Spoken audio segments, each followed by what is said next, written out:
So we stopped at a very interesting topic about you describe your life in the ship. The food was good. It was wholesome, healthy, didn't taste bad, and you could get as much as you wanted. You went and they served you. You were not served on dishes. You were served on a tray that had little compartments in it. They filled each compartment with whatever you pointed at what you wanted, and the fellow put the food into it. Then you went and sat and ate, and if you wanted another helping of anything, ice cream, whatever, you came back and you just pointed to what you wanted, and they gave it to you again. They did not check how much you were taking to eat. You couldn't take food out of the mess hall. The mess hall is, the name of it is where you eat. There were enlisted men eat. Enlisted men is ryadovaya in Russian. But I would like to tell you something which you haven't asked, which you might find interesting. And that is, what was the attitude of the Japanese to the Americans right after the surrender? Japan has surrendered, and now American soldiers and sailors and Marines and airmen are going to come into Tokyo and work around. What's the attitude of the Japanese? I came to the ship that was in Japan 2 weeks after the surrender, and port and starboard liberty parties had been going to Tokyo every day. Tokyo is about 70 miles away. Tokyo Bay is long and narrow. You got on an electric railroad. They had electric railroads already, and within an hour you were in Tokyo. So I asked my shipmates, what are the Japanese like? What can I expect when I go ashore? And they told me this story. The first group from our ship that went ashore on the very first day that Americans entered Tokyo, nobody was on the street. No men, no women, no children. They were hiding in cellars or someplace, but nobody came out. The second day, the other group, port and starboard, went on shore, and men were on the street. And the men wanted to sell us beer, Japanese beer, and they wanted American cigarettes. Now, there was supposed to be an occupation currency, but nobody wanted that money.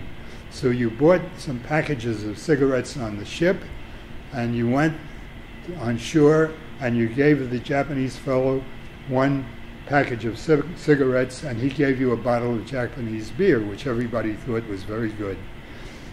The third day they were on shore, women and children were on the street, and everybody was very friendly, because they wanted to do business, to trade cigarettes for this. The cigarettes became the currency. Package of cigarettes was the currency. The Japanese would use packages of cigarettes to buy rice from each other, buy and sell rice. Now, I thought about this.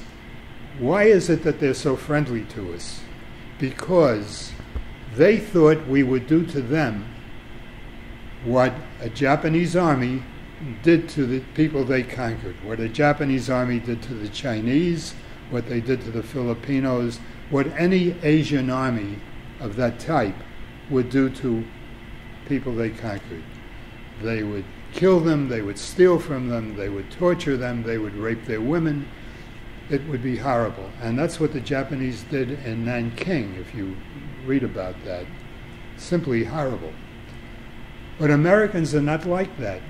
Americans don't come someplace to hit anybody, to steal his stuff.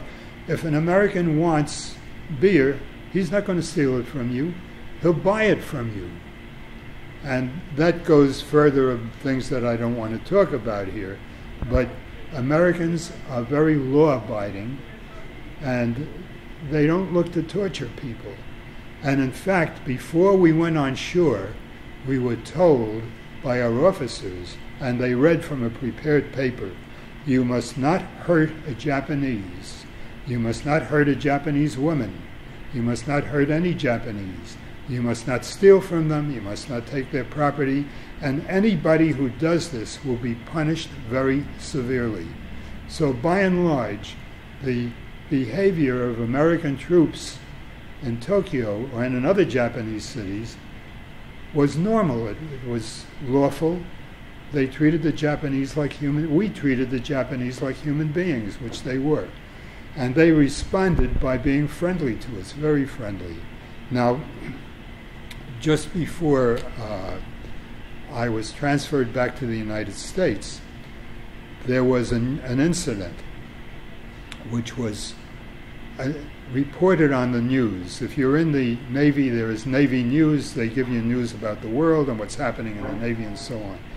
That an American soldier had attacked a Japanese woman, that he was under arrest, that he was going to be court-martialed, have a military trial by officers, and that the possible punishments for this were life imprisonment or death by firing squad. That's why Douglas MacArthur became a hero to the Japanese. He was put in charge of running the country. He did not touch the emperor. The emperor's like their god. He did not touch the emperor.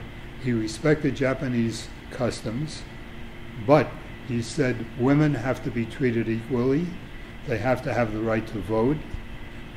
Japanese workers must have the right to organize unions, Profsayuzi, but this is not the Profsayuzi from the Soviet Union. The political parties of different types have the right to organize. There has to be freedom of speech. You can't be put in jail because you said something that the government doesn't like, etc., and etc., and etc. And this is how the Japanese became a democracy.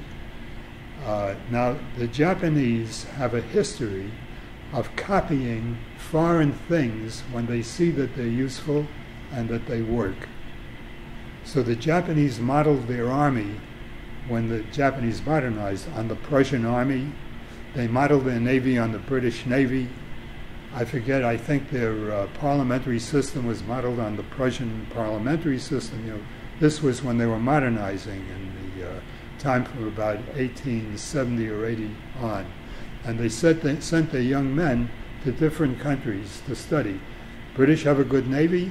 We send some Japanese young men to study there. They actually went through British naval training.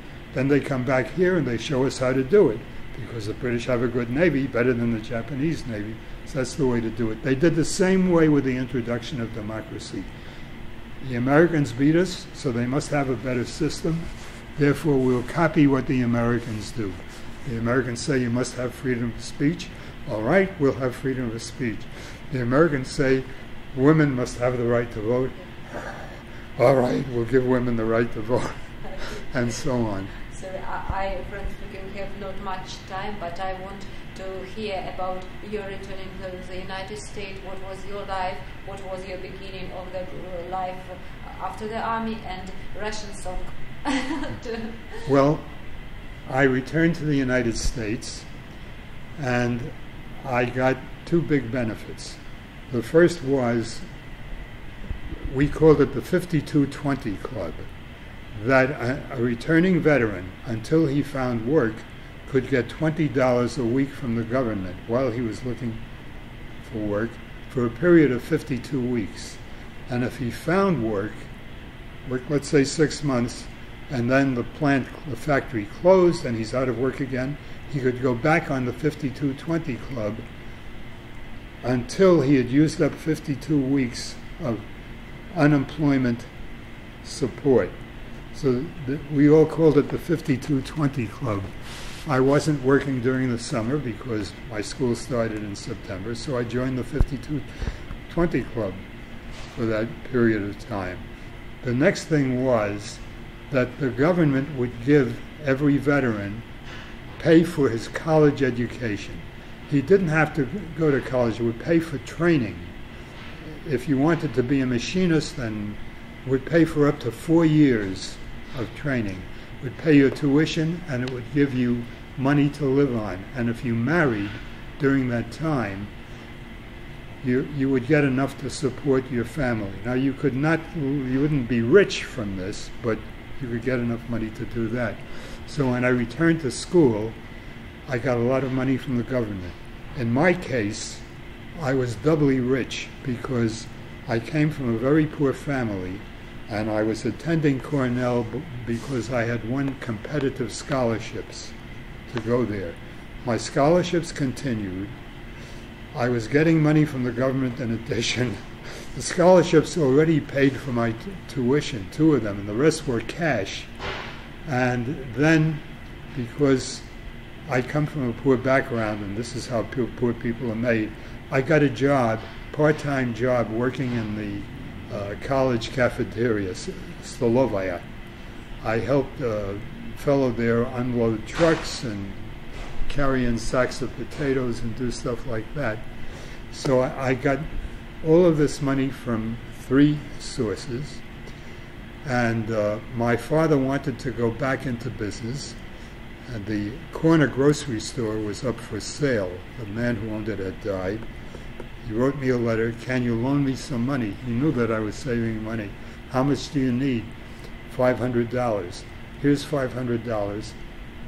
Buy the store, you'll pay me back whenever you want." He did pay me back eventually. I never asked for the money, but he did